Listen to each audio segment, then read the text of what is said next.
ready to talk hockey. Streaming from the Oilers Live Studio. Subscribe or follow today. Are there anybody of note that from Northern Alberta that in your collection? Actually, from my community, I grew up in Fort Vermilion. I'm a member of the Tall Cree First Nation. That's the band that I come from, the reserve that I come from, and it was interesting because when I was putting this together, I had no idea there was anybody from my hometown.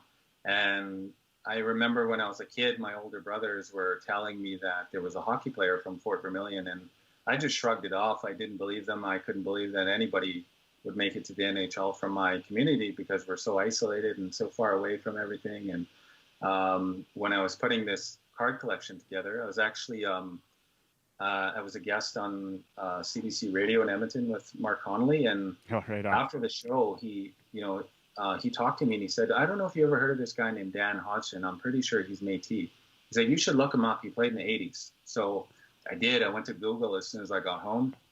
I searched him up and his background, and it turns out he was born in my hometown. And later that day, I called my dad, and I had my dad on the phone, and I was like, "Dad, do you know this guy? His name's Dan Hodgson, and apparently he was born in Fort Vermilion, and he moved away to Fort McMurray, but he lived in Fort Vermilion for a while, and he made it to the NHL." And my dad just kind of casually says, "Oh, yeah, I know him." No big deal. He lived here till he was about 3, and then he moved away, and he's actually your cousin.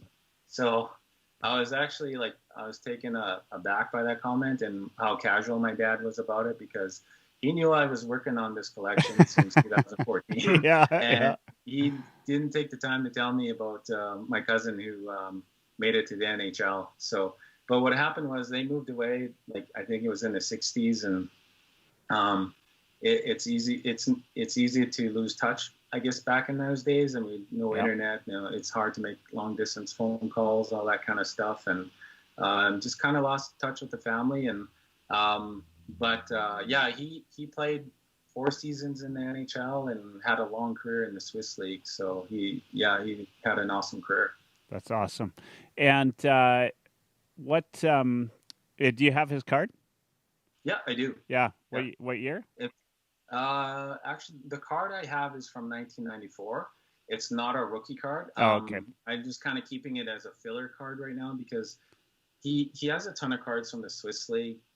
He doesn't have any NHL license card, so he does have a card from when he was in junior with Prince Albert, his last year junior, and he was actually a pretty amazing junior player.